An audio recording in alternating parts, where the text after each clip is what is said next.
Good evening, everybody, and welcome to another edition of the Sports Exchange. My name is Scott Morgan, Roth, the Motor City Manmouth. Had a great show with Pundit's Pundit, and now we have our second show in the doubleheader.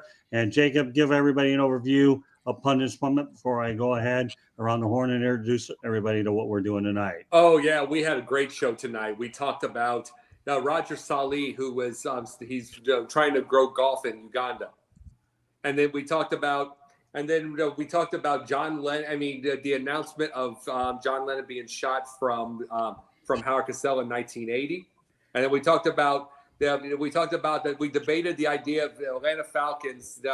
They've had a couple of different cool times in their life. If it's, I mean, is it still cool to lose? We kind of talked about that. So there's a lot of cool things we talked about. All right, Aaron, let me introduce the crew tonight. JB Ellis is supposed to be on. Unfortunately, he fell ill at the last minute, so we were glad to have Will Vogel on as a pinch hitter for him tonight. Glad you can make it on such short notice. Well, thank you for coming back, man. Oh, of course. Love to be on here, Scott. Always love talking sports 7 days a week, 365, 24/7. And you're amazing in the chat room when you're called upon. Good stuff. All right. We bring back Candy Ebla. And Candy, welcome back to the big show. Thanks, Scott. Great to be here. And last but not least, okay, Mr. Clown, Montgomery over. Seriously? By the way, for a lot of you folks that want to know what the title of the show is, when Dan Campbell talks, people listen. So if you can only imagine that theme, stick around over the next 45 to 55 minutes and you'll get a very good understanding of how things are going to go. With that said, the main topic of the night is Dan Campbell, the Lions coach, gave his assessment of the NFL Combine. And you got to love this quote, folks. You grade them off tape. You don't grade them. You don't grade off somebody out there in pajamas. My goodness. Oh, when I saw this, I knew we had to lead off with this bad boy. So I'll tell you what, I'll start and then I'll go around to everybody.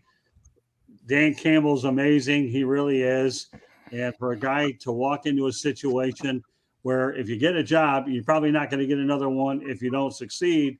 This guy's embracing the Lions job and he's selling a lot of people and the Lions culture. So far in year two, I like the way things are going. But anytime you can, sorry, JB Ellis, we know that you went out there and attended the NFL Combine, but this is what Dan Campbell's assessment is. I'll say it one more time. You grade them off tape. You don't grade off somebody out there in pajamas. So me personally, I would really take the pro days more seriously and do away with the NFL Combine. But because it's a money maker, then at that particular point, they're going to keep it. The pro days are more valuable. But all right, I'll tell you what, Lil, I'm going to lead off with you on this one. I know you can handle it right away. Give me your assessment of what Dan Campbell said. Well, so I'm a Panthers fan, but I am a huge proponent of Dan Campbell. I love Dan Campbell. I love what he stands for. He's a guy you run through walls for. Give everything you got. Give 100%. The guy's not wrong. The guy is not wrong. The Combine, I agree, Scott. Do away with it. Do the pro days. Do away with the Combine because you look at the tape. This is player against player, 1v1 on the trenches. Defense versus offense. Defense or special teams against special teams. It's game situations. In the Combine, you only see 40-yard dash, sprint, shuttle, whatever. Though it's not game scenarios. So it's exactly right. You see what a player's made of when it's on the field, not in a building where you're doing a 40-yard dash. Do they do 40-yard dashes during games? No. Do they do high jump during games? No. When a player is against a player, you see the body of work and the ethic of what he gives. And it shows more accessibility to the player. Combine doesn't mean anything to me because just because you run fast forward doesn't mean anything. It matters if you can block, if you're an O lineman. It matters if you can throw, you can run, you can do this, that, and the other things. In a game, in a combine, no one's tackling you. No one's putting pressure on you. So, yes, Dan Campbell is 100% right. Yeah, I should also point out, too, in addition to what you just said, Will, the combine is nothing more than a job interview with players talking to player personnel, coaches, and Cancel all that. it. Cancel. Well, we're just talking about a regular job interview. No, I know, but I just think it's dumb. Well, no, I'm with you all the way. I'm just saying some of the things that it does mean is you have an opportunity to talk to scouts, coaches, general managers, player personnel, so forth. All right, Jeremy. Okay, he said it last year. He called it the Pajama Olympics. He said it again this year. And that's because scouts learn more about what players do by watching their game film and going to the games than they ever do by watching any of that crap at the combine. I bet the only thing that really is relevant is how good somebody's arm is. And I still remember last year, a certain quarterback that everybody under the sun thought was going to be the next coming of Jalen Hurts, evidently, and that was Malikwillis. And he's overthrowing receivers. Oh, he led him just a bit too far. I said 10 yards is not leading him too far. That being said, the only thing you can really pay attention to is for the measurables. Right. 40 times, bench press, vertical leap, the broad jump, and the cone drills and the shuttle times. Those are the only things that equate to anything in the NFL, but they should have to do it in pads. Agreed. Because there's certain guys that run faster in pads and slower in pajamas, and other guys that run as fast as the wind in pajamas and move like a turtle in pads. I agree. All right, Jacob.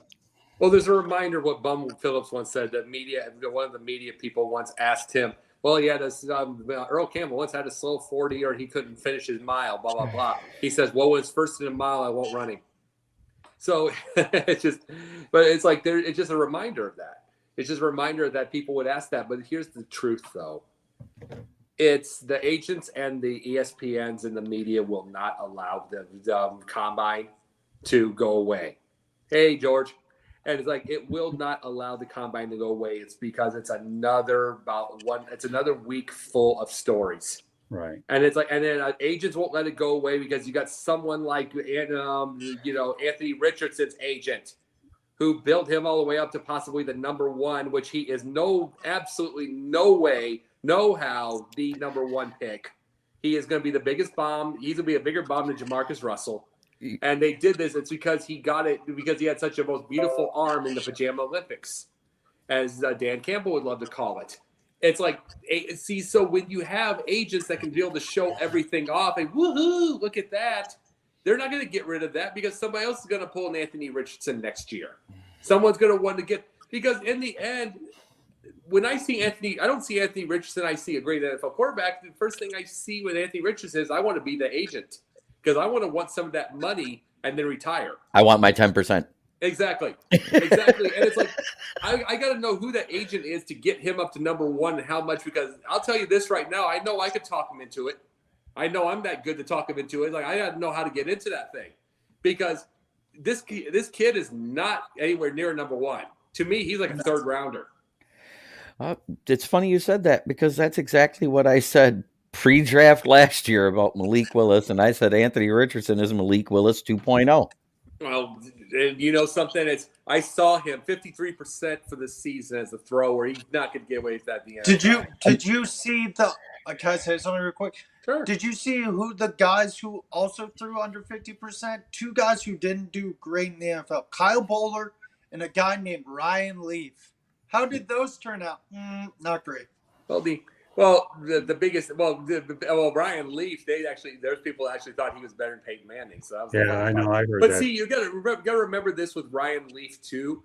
Is he came in on an era? Both he and Peyton came in an era where it's like the receivers still could get molested a little bit, and they could still do some stuff with them. So throwing 65% is like going 19 for 18 for 1,800 yards in a game.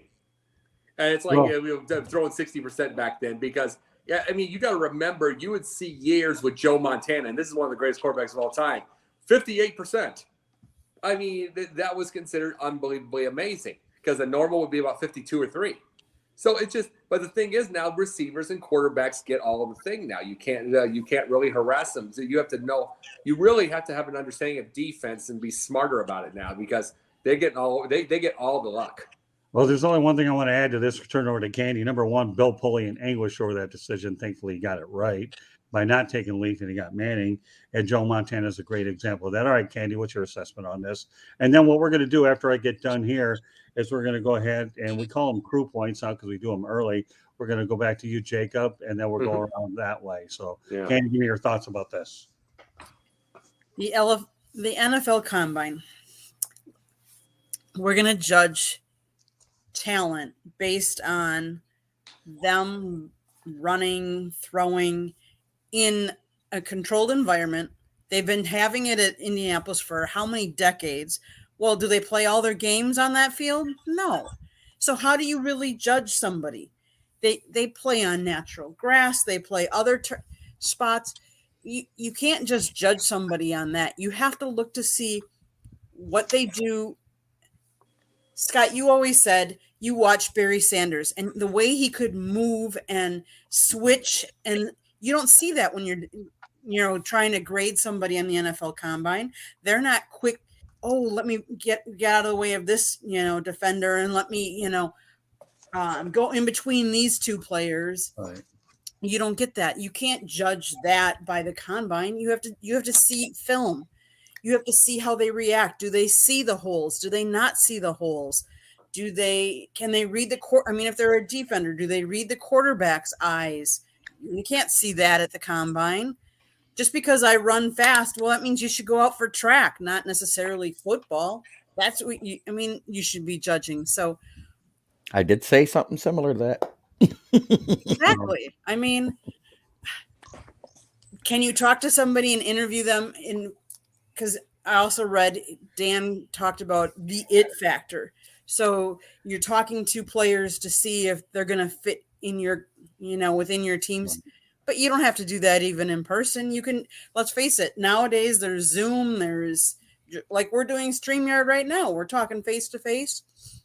I can get a sense of who Will is, who Jacob is, who you are, Scott, who Jeremy is, just by talking and getting a feel for you. I'd hope you get a sense of Scott. I hope so. You never know. There's just a little time frame thing there you have with him. Yeah. A little. Yeah, well, in this household and in my family, on my side of the family, they view Candy as an Olympic athlete. They think she gets a gold medal for putting up with me. So we'll leave it at that. I should point out before we go over to Jacob and Crew Points that the Sports Exchange can be heard on iHeartRadio, Apple, Spotify, Google, wherever you get your podcast. So if you're on your bike, walking your dog, whatever, feel free to go ahead and listen to us. Also, please hit the red subscribe button on YouTube, South Florida Tribune. We're striving for 1,000 subscribers. Want to be a guest? No problem. Send the topics to South Florida Tribune at gmail.com. If you want to advertise, call at me at 954-304-4941.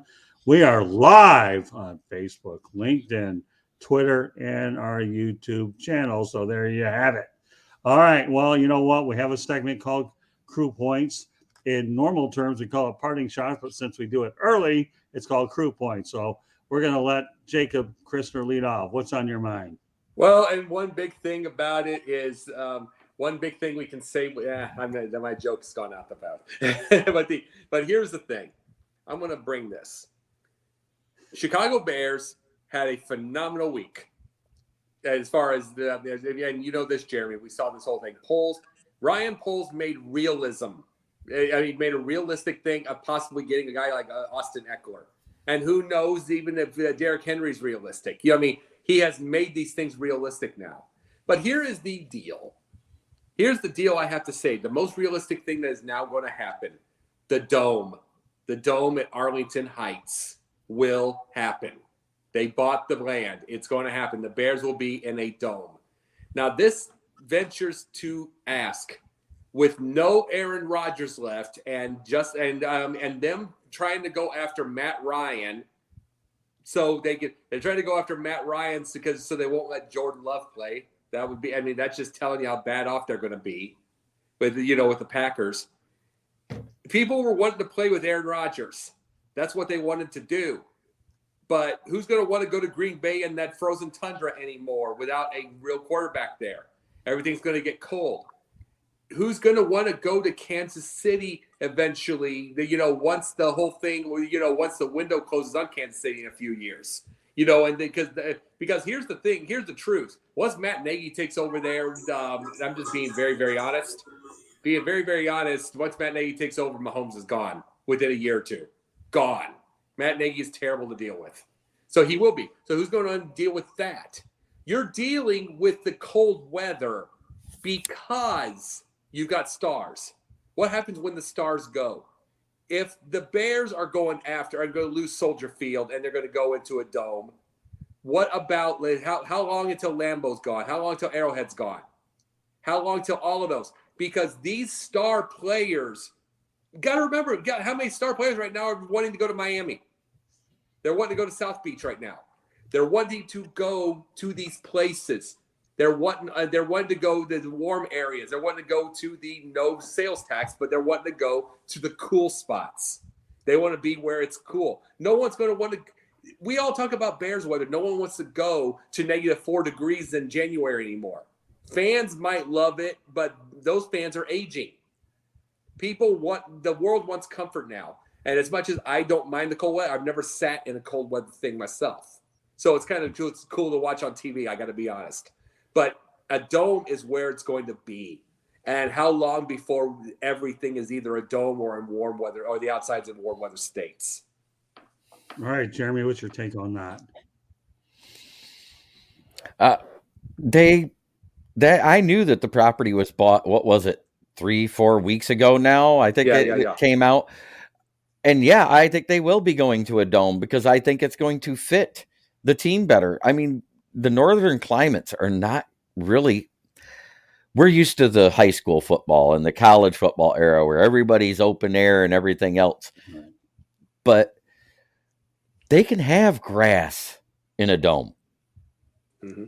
And if they got good groundskeepers, it actually stays pretty well, unlike Arizona. But that's another story. That's because the grass that gets put outside probably gets so dry it's half dead before it comes back in. But that's neither here nor there. Okay. I think they did have a good week. I think so far there's like 4 teams that are having a really good week. And one of them is the Saints. Say what you want.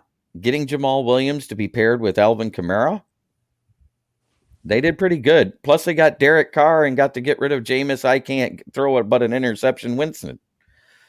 Well, they restructured. Here's the deal. They restructured him. Yeah, let's just stay on point though with. Yeah, I just think everybody's making good moves. Yeah, all right. But what do you think about that? But do you think everybody goes to a dome eventually, or warm weather outdoors? That's what I was saying. I think almost all the northern markets will end up in domes eventually. I mean, with the exception of Seattle, because it never snows. Well, they have to. I'm just saying real fast. They have to be able to get any kind of big players now. They're not going to want to sit outside in January like that. Okay, let's turn it over to Will. Did the Chicago area have a good week? I guess really what it comes down to the Bears. Yeah, they had a great week. Ryan Poles is a genius. Ryan Poles is great. You got him from Kansas City. He's a great general manager.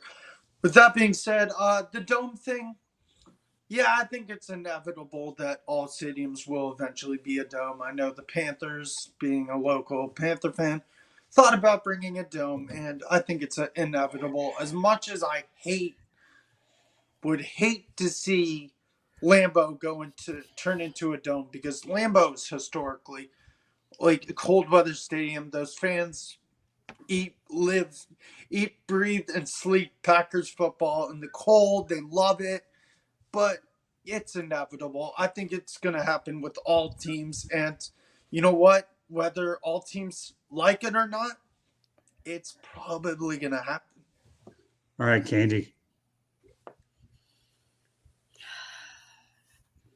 Being I am a Packers fan and everybody knows that, I have sat there in the cold.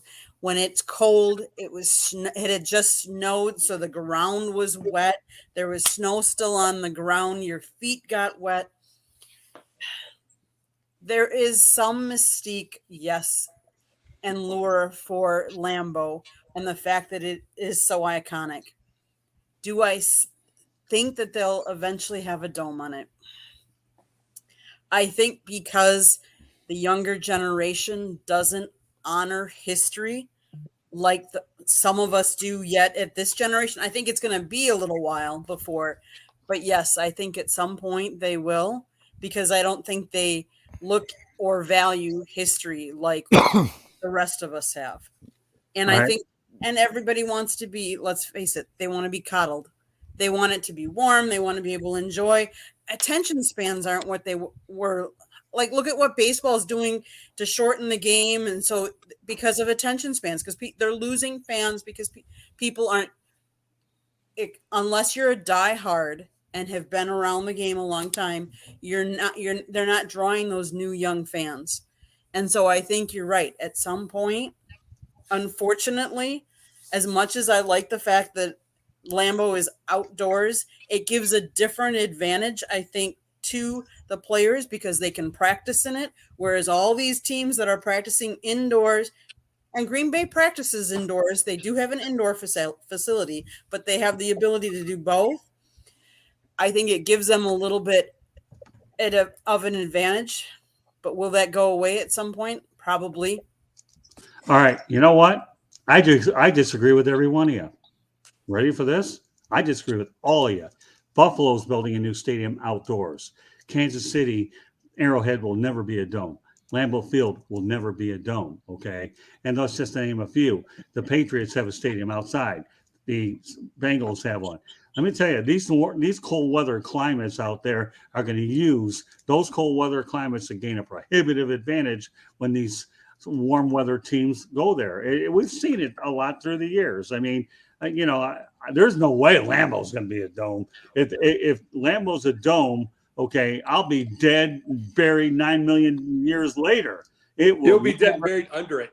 Well, no, I'll actually, actually, if you know my plot, it's actually way up there, not down there. I don't want to. I'll have a concrete nap, not a dirt nap. But the point of the matter is there's no way. I mean, listen, I personally grew up with Tiger Stadium. I know the Lions went indoors to the Silverdome, but I think there could be as many as 6 to 10 stadiums that will be cold weather climates. The Bears, I have no problem with them building a dome. And the reason why is they, like you mentioned, Jacob, Arlington Heights, it's in the suburbs. They all have all the land. They'll probably build a lot of amenities around it. I get that. That situation compares to me with what the New York Islanders are doing over at Belmont Park out in Long Island or wherever they're at there. So they're trying to build around it, but there is no way. Some places are just not meant to be domes. Can you imagine what it would cost to put a roof on some of these? Don't even bother. Cleveland loves the advantage of being off of Lake Erie, right, where they're able to go out there and play in those sub-degree weathers. I love Soldier Field. I realize that is really outdated. I know they renovated it for a while, so I understand the Bears, but I disagree with every one of you. I would venture a guess that maybe 8 to 10 stadiums out of 30 or so would be outdoor. And I understand people wanting to come to Miami because no state income tax, and Texas there's no state income tax either. And Nashville, I don't even think Nashville's looking at building a stadium with a dome. So no, I disagree with all of you on this one. I think outdoor stadiums to me will still be in play, just not as many. But if you get 1/3 of the league to have outdoor stadiums, to me, you still can't take away the advantage that a cold weather team does have. I mean, and Buffalo's a latest example. They're building an outdoor stadium anyhow, and they talked about a dome. So, all right, Jacob, glad you got yours in. All right, Jeremy, give you your crew point. You muted, Jeremy. There you go. There you go, Jeremy. I didn't even mute it. That's crazy. Well, technology does wondrous things. Give me your crew point anyways. I want to know what everybody thinks about the free agency frenzy that's been going on. I mean, there's been a lot of movement around here. I mean, we've got Rodgers traded to the Jets. We got Derek Carr signed by the Saints. We got the Beige Water Pistol in Carolina. We got Tyler Heineke in the Falcons. Jamal Williams, known as Swaggy, left Detroit and went for New Orleans. for less money than Detroit offered him, which kind of confuses me. But David Montgomery got the same money they were offering Swaggy. Go figure. All right. Will. It's crazy. It's crazy. As a Panther fan, I'm not excited for the beige water pistol. I wanted to draft a guy, even though he could be a bridge to the next starting quarterback eventually. I think we'll draft CJ Stroud, hopefully.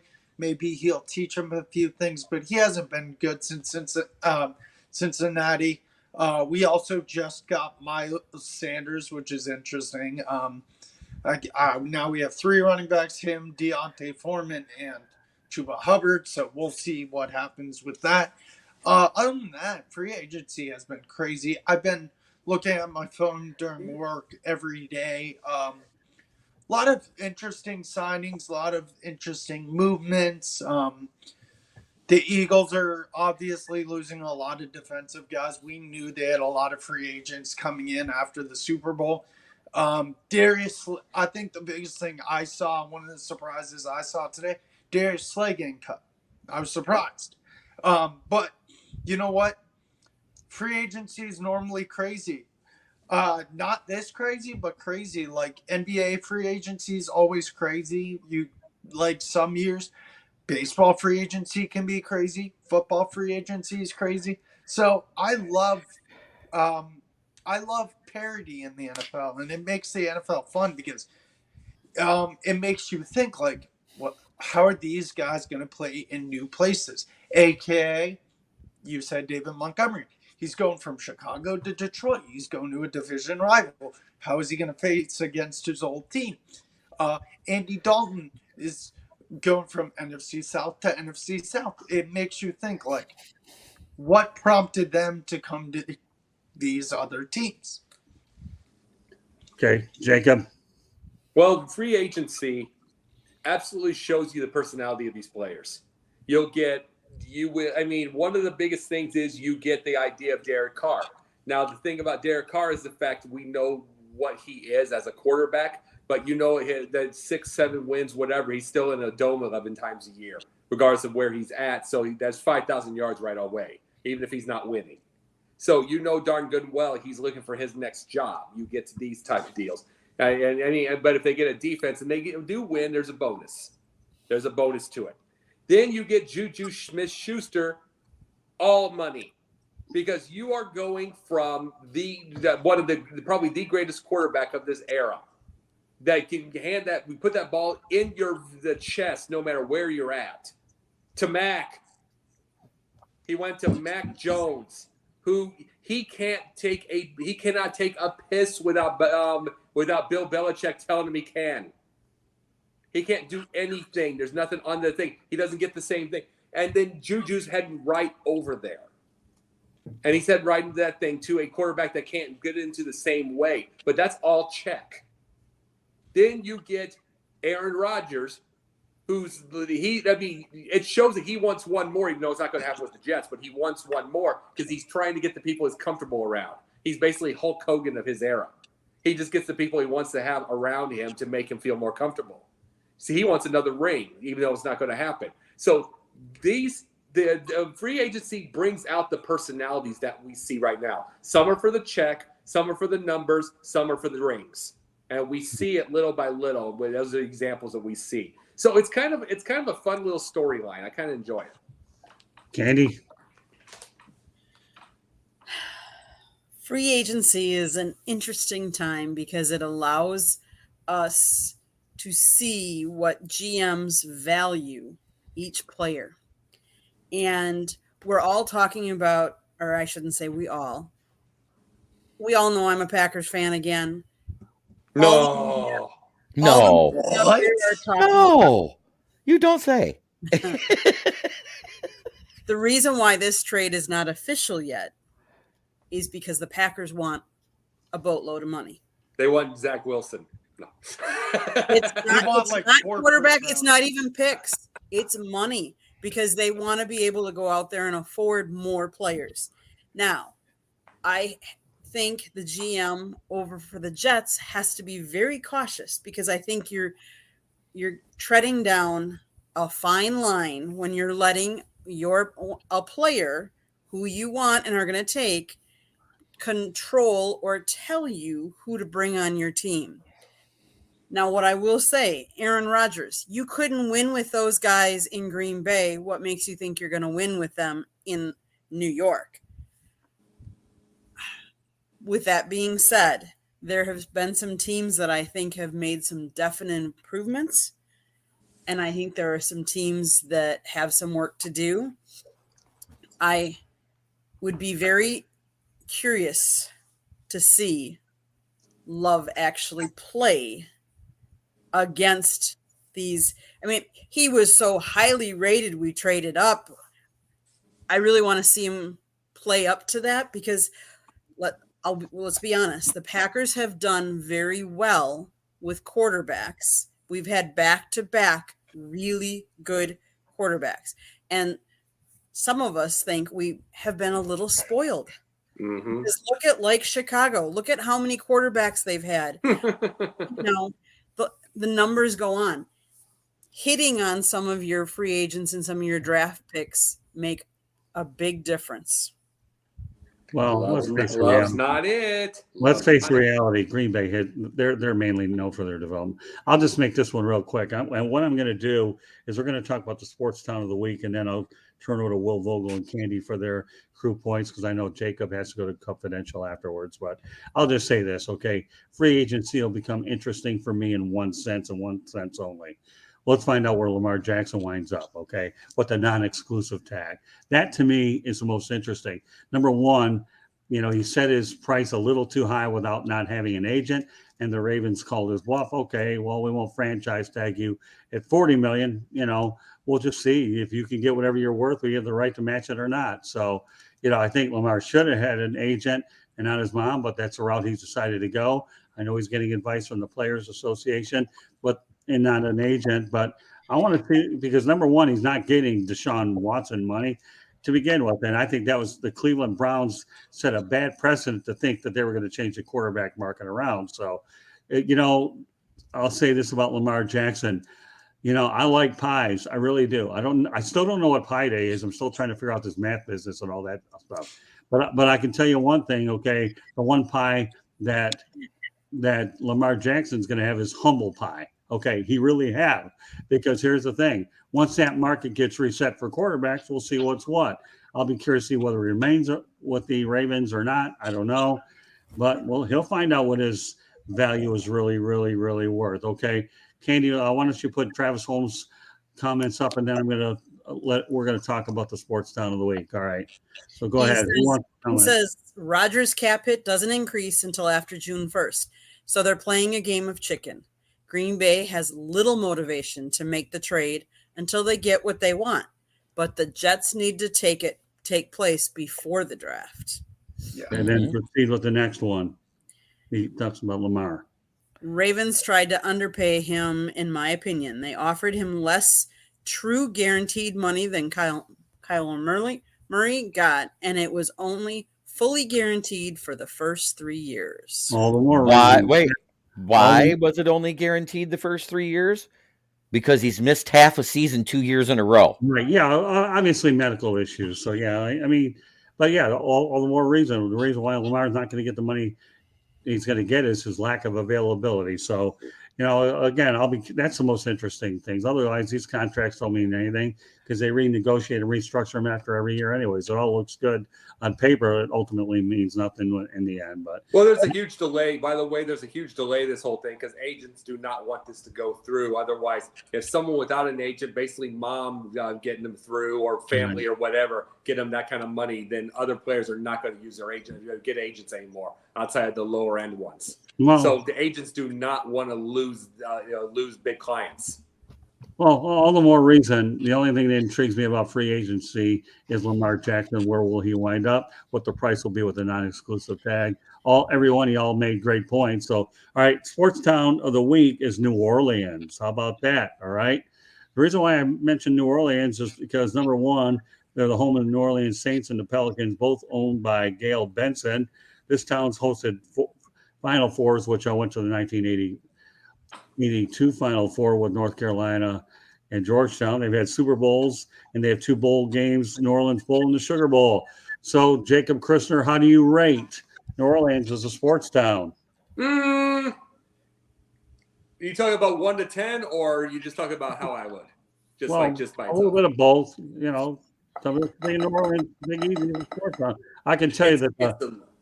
I can tell you right now, the Hurricanes of Pat O'Brien's are unbelievable, and I got blasted at the 1982 Final Four. So if you're ever looking for a good buzz, go to Pat O'Brien's. I'm telling you. 10 is a party city. 10 is a party. About 6 is six as a sports town, and the reason being is because it's the Saints, and then the Pelicans. You get that point. They once had the New Orleans Jazz, moves to Utah. Right. Yeah, you don't have a baseball team. You don't get all that stuff. So by itself, it's not, it's like by itself, it's not a huge sports town. It's a huge Saints town. You know what I mean? And the Pelicans go as far as Zion Williamson's 25 games a year. So, I mean, that no one cares. But the biggest thing about it, I will give it forever the 10 as a party town, but it's about a 6 as a sports town. Yeah, and I can tell you right now, I've been to quite a few Saints games. It's a really great atmosphere there for sure. All right, Katie, give me your take on New Orleans. If I were picking cities, I would not classify New Orleans as a big sports town. That isn't what I would think of when you think of New Orleans. The Pelicans play they're a small market. They draw, let me see, they're 26th in attendance. Right. As far as the NBA goes, which I don't think it really gets it done. Like Jacob said, they don't have a baseball team. Do they like their football? Yes. Do they back their football? Yes. The one thing I remember about New Orleans is when Katrina hit, and they put them up in the super, and all the pictures of all that. But do I think they're a big sports town? No, but there's a lot of small towns out there that aren't either. I mean, it's just not what I would. When you think of New Orleans, I wouldn't think of it as sports. That's my opinion. All right, I think of Bourbon Street and Mardi Gras, but that's another story. All right, well, go ahead. Now that you started talking. I brought that up. Yeah, Bourbon Street, Mardi Gras. They have a couple other celebrations. They also have where they celebrate not only the Voodoo Day of the Dead, but they also celebrate the Hispanic Day of the Dead. They're more known for possible voodoo zombies in the graveyard than they are as a sports town. I mean, all they really got is what the Pelicans and the Saints, the Aints. They were the Aints for years. They were only the Saints while Breeze were there. Hey, there's a Saints Day of the Dead. It starts around November and just goes on the rest of the year. Hey, listen, Don't forget the above ground cemeteries. They're interesting to look at, man. Yeah, that's where you find the voodoo. Well, I don't know about the zombies about. I think there was actually. They made movies about that. I Serpent in the Rainbow. I think there was an arena football league team called the New Orleans Voodoo, now that I think about it. But yeah, I believe, if my memory serves me correctly. But, we bring up some interesting things when we talk about these interesting cities. The Saints are 15th in attendance for the whole NFL. But they are a mid-major market. That's what it all boils down to. Detroit's a mid-major market. Cincinnati's a mid-major market. Even Carolina's a mid-major market right now. Seattle, because they're a 4-sports town now that they have the Seattle Kraken. They're becoming a major sports city. LA has always been well, that's all right, Jeremy. Let's keep the focus on New Orleans, all right, man? This is a feature that you're probably not aware of, but we do sports towns of the week every week. So those will be what I'm asking you to do, Jeremy, like with Jacob, okay, on a scale of 1 to 10, where do you go ahead and rank New Orleans? 6. Okay, fair enough. All right, Will. I'd say 6 also because the Saints carry that town. Because look at, you had Archie Manning, then you had the Dome Patrol with Sam Mills, Ricky Jackson, all those great fun players on that defense. And then you go up to Katrina, you're like devastated, town's in ruins, unfortunately. And then along comes Mr. Drew Brees, gives you guys a Super Bowl, puts the city hasn't been happier in many, many years. That was a huge Super Bowl for the city. I remember watching it on TV, even though I'm a Panthers fan, as watching the game after Katrina, the home opener against the Falcons, where they blocked that punt into the end zone. I forgot what the guy's name is. Guy's paralyzed. Steve Gleason. Steve Gleason, right. yes. Yeah, ALS. Yeah. But yeah, and then they won the Super Bowl in 2009, beat the Colts, had a crazy run. But yeah, it's all the Saints. Like the Pelicans, how many teams has the New Orleans had? Jazz, Hornets, Pelicans. What's next? Another team? Come on. So literally, I agree. It's a 6, but it's one of those small towns where if someone asked me, "Oh, can you name me top 5 sports cities in the United States?" New Orleans is not in the top 5. They're probably in the 50, near the double digits. Okay. Candy, put Travis Holmes' comment up one more time. And Travis, I just want to let you know that we are examining all sports sound. This is the 4th in a series of what's a regular segment here. So, yeah, I know there's better options out there. I like to pick random sports sound. I know New Orleans. That's a good one. Yeah, there are. I mean, I know about Pittsburgh, LA. I get that. And as you continue to watch the show, you might find one of those gets addressed. I'll say this about New Orleans. Okay, number one, I saw the New Orleans Bowl after Hurricane Katrina, drove through those areas. It was unbelievable. Luckily, I had my GPS to the media hotel, okay, and I was able to drive around on my own instead of getting overcharged. But I would say it's a 6. But don't forget one thing in that area. You got LSU football in Baton Rouge nearby, and Tulane has a really good college program.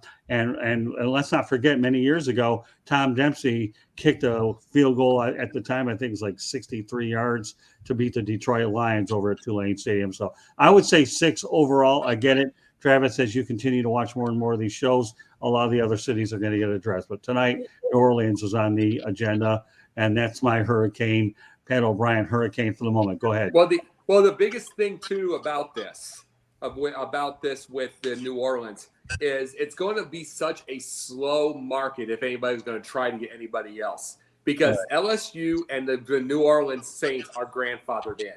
Right. The Pelicans came, but we already know how that happened. But to get a baseball, to get a hockey, getting all those kind of things, it's below sea level. It's like, and we've already seen how many times with hurricanes, how many floods, and how many all that kind of stuff happens. And they come to Atlanta, or they come to Florida, they come to all those. It's very hard to recover. It's very hard. You can't get insurance there. Right. You couldn't get insurance. I don't think they'll ever get a Major League Baseball team. No. I'm just saying though, it's like, especially with the fields and all that kind of stuff like that, if it's below sea level, insurance would be impossible to get. Right. And it's stuff like that. It's like, these are the big things. It's just going to be tough to make New Orleans a really good town, sports town. Well, the only 2 teams you have play indoors anyway. So, but I know, Jacob, you have to get over to Confidential. That's why I wanted to get you in a little bit earlier with all the key things that we talk about. So, anything you want to close out before you head over to Confidential? Well, all I wanted to know is I appreciate my time over here very much. Appreciate Jeremy. Good job tonight, Will. And I'll see you Sunday night. Yeah, yes, you will. And it's like, and we had a great time here, and the sports world's just beginning for 2023. We're gonna have a lot more news coming up. You bet. Well, we'll send you over to Confidential. Glad we were able to get you in a lot of the key things that we talked about. And I will see you on Sunday on Basket Bros. Yep. All right, now we're back to the 4 of us. All right, good stuff. All right, so now what I'm going to do is take it over to our crew points, and now it's your turn, Will. Well, Jeremy actually took mine, so I don't have one. Sorry, Will. But I could do one. I'll tell you what, Will. Here's what we're going to do. We're going to let Candy go ahead of you, and you can think on your feet and give you about 5 minutes. All right, give me yours, Can. So tomorrow actually starts a new month, March Madness. It has been going on since 1939. The average revenue for the TV revenue is $891 million. Yes, And the contract only goes through the end of 2024. It'll be interesting to see what they do, knowing that, yes, everybody watches March Madness, but there are so many more people streaming now. So it'll be interesting, as we've seen local station, Diamond, whatever it is called, that just filed for bankruptcy, Chapter 11, that covers some Major League Baseball teams, hockey teams, and basketball teams. It'll be interesting to see what kind of revenue the TV, what kind of contract they will generate. But tomorrow is one of the days that it starts. And I think it's Friday is one of the days that most employers see a lot of people not showing up for work or disengaged because they are too busy watching it on their phones. All right. Well, before I turn over to Jeremy, thanks for the kind words, Mark Mancini. Much appreciated. All right, go ahead, Jeremy. I agree. I mean, it is interesting to see where it'll go after 2024 because the streaming services are sort of taking over. I mean, look, Amazon does Thursday night football now. I think they overpaid for it, but yeah, they got it. Mm-hmm. Well, go ahead, Will. I agree with both these guys. I think we'll see. It's going to be interesting where it goes because it's like on TBS, TNT, True TV. Like, yeah, it's great and all, but these streaming services are taking over, like these guys said. Some of these games, look at MLB. MLB during the season has a YouTube game of the week on YouTube. They have a Facebook game of the week. Yeah, these streaming services are no joke. They want to take these sports by control and say, hey, we can do it almost as better as you. Because I'm pretty sure, if I'm not wrong, these streaming services, or at least most of them, have no commercial interruptions.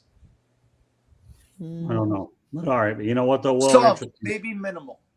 The only thing I'm going to say to add to this is don't forget the NFL Sunday Ticket. I think will probably be on YouTube TV instead of direct TV. So I'll be curious to see how it all goes. But I think, Candy, your cruise shot for the most part is a really timely one. And it'll be called a TBD, to be determined, or TBC, to be continued. So and watch for the upsets. There's a lot of these early round upsets that people love, the 5-12 and some of those. I went to one of those upsets.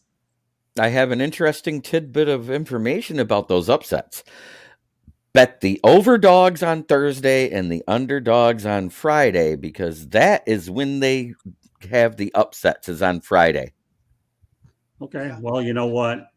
I got other things to plan for this network. So if I don't really watch a whole lot, pardon me. Although the one game I will say that does intrigue me a little bit will be Florida Atlantic against Memphis in the 8-9. Yeah, that's going to be because I have a local vested interest in it. So take Drake over Miami. Huh? Drake over Miami. All right. Well, we'll Providence see. over Kentucky. All right. So you've had enough time to come up with a cruise shot. Yes, sir. So go ahead. Let me have it, please. Thank you. Of course. If you guys, for those who've been watching the WBC, it's been so entertaining. Team Venezuela is such a fun team to watch. Team Dominican Republic. Team Japan. Shohei Ohtani is playing like nobody's business. Like he wants to go have an MVP type season, Cy Young type season. This guy's pitching lights out. He's batting lights out. He had a double yesterday. And I was like, wow, that was a double, not a home run. That clocked at 110 miles per hour. A double. The USA team is a lot of fun to watch. So it's kind of weird that it's right before the MLB season starts. But you know what? I wish it was more often, maybe like every 3 years. Like I know it's been 6 years, but I wish it was like an every 3 years thing. Like maybe like an kind of like the Olympics is like every 4 years, the summer games. But yeah, I enjoyed the WBC, and you know what? The good thing is, after the WBC, shortly after, we got Major League Baseball opening day. So yeah, it's it's a great year. Spring is a fun time of year, except for my allergies. My allergies killed me. But other than that, you got March Madness, you got WBC this year, you got Major League Baseball, you got NBA heating up, you got NFL draft, you got tons of sports you can watch. Okay. All right. So respond, Montgomery over Swaggy.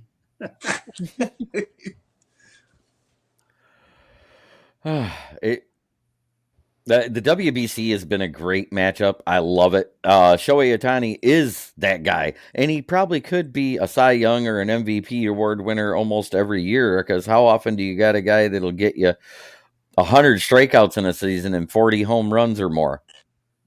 But that being said, AJ Hinch is coaching the USA team, our Detroit Tigers manager.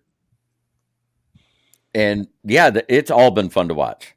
But they've been airing them at such odd times, it's hard to watch it. Right. 10 p.m., 6 a.m. Yeah, it's terrible. That's the only thing I hate. Okay. All right, Candy, some thoughts about WBC? As much as I like baseball, I think WBC is at the wrong time. Yeah. After all, if you read up, the Tigers just actually pulled one of their players, Erod, from after his first pitching, and they're not allowing him to play anymore. Mm-hmm. They haven't given reasons, but they're pulling him. The Tigers organization, and I think there's a lot of organizations that are really cautious about having their players at the start of a season go play games where they can get injured. Right. So will it always be the major league players, or are they going to start, it's going to be your minor league players, because all the major league players are under contract and they don't want them to get hurt? Is it going to become one of those kind of like, is it MLS that does the same thing? There's a sport where they don't allow them at all to play in those, yeah, I think so. MLS is like limiting all their star players. The lower players and the bench players they don't care about, but their star players, their starters, they don't get to go. And I could see that happening with Major League Baseball, with all these contracts, paying these guys all that kind of money and it being guaranteed. And then they go play in one of these tournaments and they have a freak accident and they get injured, and now you're still paying them money. So I could see it. So I think they've got to really rethink maybe what they're doing and when they do it. All right, I'll just say this. Well, this is a good topic. I'm glad you brought it up. So I'm going to add a couple of things. So number one, Max Scherzer, says he wishes it was during the middle of the year and not have high impact games early on. I agree with him. But last night on 108 Stitches Baseball Talk, Barry Foote made a great idea, and he thinks a lot of the college stars should be playing in the World Baseball Classic. But you know what? I'm going to tell you one great story that has come out of this. Team Nicaragua lost to the Dominican Republic during pool play at the World Baseball Classic on Monday, but one of its pitchers won in a big way. Get this, okay? Duke Hebert, a 21-year-old right-hander who's listed at 5'9", struck out MLB superstars Juan Soto, Julio Rodriguez, and Rafael Devers in the ninth inning of Nicaragua's 6-1 loss, and earned himself a contract with the Detroit Tigers in the process. Okay. Nice. So congrats, young man. It continues on. Okay, hold on, Will. All right. Luis Molina, who scouts Central America for the Detroit Tigers and is currently serving as a coach for Nicaragua's team, offered Hebert what amounts to a minor league deal shortly after the game. An announcement was made on the bus in front of the whole team after Hebert posed for a picture with Manny Machado and Soto. Every one of you has made a great point, but I'm going to tell you one thing, okay? This is the type of story that you want to see, where a guy like this participates in a tournament of this magnitude and gets an opportunity to start his professional career. And you know what? This is probably above and beyond who will win this tournament. I think really the biggest winner here is going to be Duke Hebert, the 21-year-old right-hander who's 5'9". I think he'll be the big winner when it's all said and done, if he has the stuff that he has. So, Will, you really hit a bullseye with that topic. Maybe it wasn't a bad idea. I made you wait till the end to come up with some. Yeah, true. You really nailed it with a bullseye there. But that said, okay, this concludes this edition of the Sports Exchange. But before I sign off here, I'll let everybody know how they can get a hold of you. Well, let's start off. And by the way, once again, Will, thanks for being a last-minute pinch hitter for JB. You did a really good job on short notice. So let everybody know how to get a hold of you. So you guys can find me on the South Florida Tribune on Monday nights. I'm on Fire Up Michigan on occasion. Wednesday nights, I am on the guy to the right of me's show, Jeremy B. I'm on his NFL Roundtable. Thursday nights, I am on the Sip Off, hosted by Megan Price. And Sunday nights, my show, Scott's show, Dom's show, Jay's show, and Jacob's show, Basket Bros, where we talk throwback basketball, 2000s and back.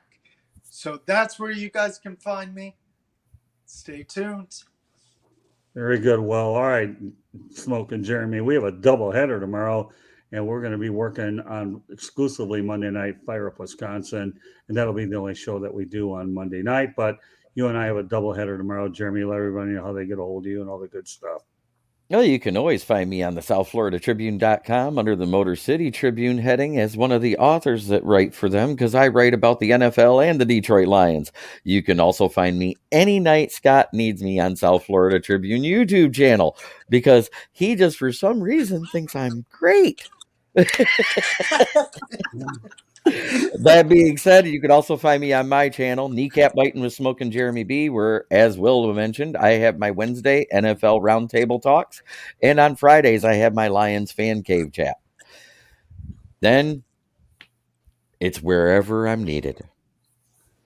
Well, like I say, Jeremy, I can judge talent, not egotistically, but when you've been in the business for 4 decades, you want to know who's pretty good, who has the charisma and the energy, and you definitely check those boxes as well. So we have a doubleheader tomorrow, and you've been a great find all year, and I expect us to continue to do some good things together. Candy, take us home. So Jeremy, like you, I was a behind the scenes girl. I'm the person that puts all the posts up on the website and everything like that. Scott got wind of me being on the girls show on 3 Chicks and a Pod, or Chicks and Salsa, and he decided, you know what, she's really good on that. Let's put her on Sports Exchange when I need her. Let's put her on Inside the Pigskin when I want, and maybe even throw on 108 Stitches Baseball Talk, Fire Up Wisconsin, you name it, I'm there. I'm that pinch hitter too, Will. Thank you for pinch hitting. Of course. But you can find us any night of the week, Monday through Thursday. We have a different show each night of the week. Catch us on South Florida Tribune YouTube channel. You can catch us on Facebook, Twitter at Tribune South. If you have show ideas, please email us at southfloridatribune@gmail.com, and maybe you will appear on one of our episodes. If you want to be a sponsor, or if you want to advertise, 954-304-4941, call Scott and talk his ear off, because normally it's the other way around. But and then, more importantly, there's a little red button. If you see that red button down by Jeremy, it says, please subscribe to our YouTube channel. Please be number 1,000. And if you really like this episode, share it with all your friends. Tell everybody. Ask them to subscribe as well. And come on back and catch us tomorrow night in one of our shows. Yeah. South Florida Tribune YouTube channel. It's where it's at. Roy. I will say this, though, Kennedy. We did use you on the air before you started becoming a regular. You did. I knew you had the ability then. It's just a matter of fitting you in a rotation, and you've really come a long way. In fact, everybody on my network has come a long way. And, we're grooming you as well.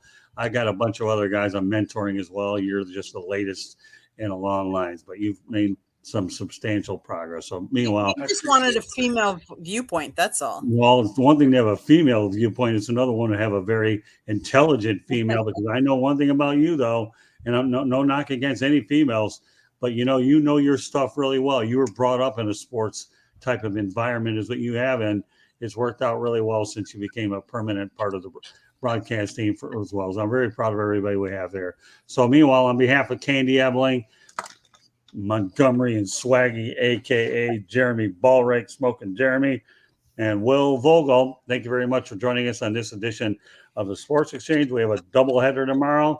Tomorrow night, we're going to have another edition of the Sports Exchange, and we also have a Inside the Pigskin tomorrow. So hope you can join us. Have yourself a great night. God bless everybody, and please share the show. And we appreciate those that participate in the chat room, as well as our loyal people. God bless everybody. Good night. And try every day to be a better person than you were the day before, because that's the only way to make the world a better place. There you go, Jeremy. Those are the final words tonight. Good night, everybody.